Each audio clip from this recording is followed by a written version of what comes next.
আসসালামু আলাইকুম।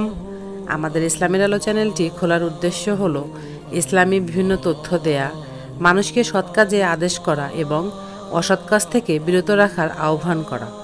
এ সম্পর্কে সূরা নিসার 114 নম্বর আয়াতে আল্লাহ তাআলা বলেন, লা খায়রা ফি কাসীরিম মিন নাজওয়াহুম ইল্লা মান আমারা বিসাদাকাতিন আও মা'রুফিন আও ইসলাহিন বাইনান নাস ومن يفعل ذلك ابتغاء مرضات الله فسوف نؤتيه أجرا عظيما।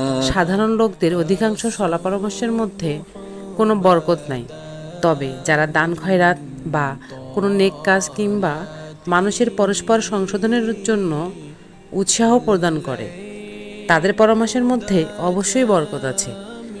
আর যারা ভালো কাজে উৎসাহ প্রদানের এই কাজ লোভ লালসা ও সুনাম অর্জনের উদ্দেশ্য ব্যতীত শুধুমাত্র আল্লাহর সন্তুষ্ট লাভের জন্য করে, তাদের আমি অতি সত্বর পুরস্কার দান করব। এই আয়াতে আল্লাহ তাআলা সৎ কাজে আহ্বানকারীদের জন্য বিরাট পুরস্কারের ওয়াদা করেছেন। আর আল্লাহ তাআলা যে পুরস্কারের বিরাট বলেছেন তার কোনো সীমা থাকতে পারে না। এই আয়াতের ব্যাখ্যায় নবী করিম সাল্লাল্লাহু আলাইহি সাল্লাম বলেছেন, সৎ কাজে আদেশ ও অসৎ কাজে নিষেধ এবং আল্লাহর জিকির ব্যতীত মানুষের প্রত্যেক কথা তার জন্য বোঝা হবে। অথচ আমরা সারাদিনে কত অপ্রয়োজনীয় কথা বলি, চোখের সামনে কোনো পাপ কাজ হলেও দেখেও না দেখার ভান করি। অথচ আল্লাহ তাআলা অসৎ কাজে নিষেধ এবং সৎ কাজে আদেশ করতে বলেছেন। আমরা অনেকেই নাচ গান বা বিভিন্ন ইসলাম বিরোধী চ্যানেলে ফলো দিই, সাবস্ক্রাইব করে রাখি। এতে আমরা দুনিয়াতেও পাপী হচ্ছি এবং মৃত্যুর পরেও পাপের ভাগীদার হতে হবে।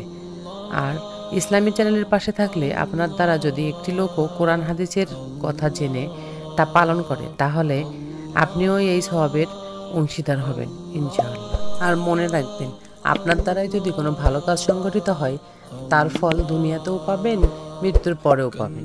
আর যদি আপনার দ্বারাই কোনো পাপ কাজ সংগঠিত হয় তাহলে তার ফলও দুনিয়াতেও পাবেন, মৃত্যুর পরেও পাবেন। তাই আপনি ভেবে নিন আপনি কোনটাকে বেছে নেবেন, ভালো কাজ না খারাপ কাজ। আজকের ভিডিও এ পর্যন্তই। ততক্ষণ পর্যন্ত সবাই ভালো থাকবেন, সুস্থ থাকবেন। আল্লাহ হাফেজ সবাইকে।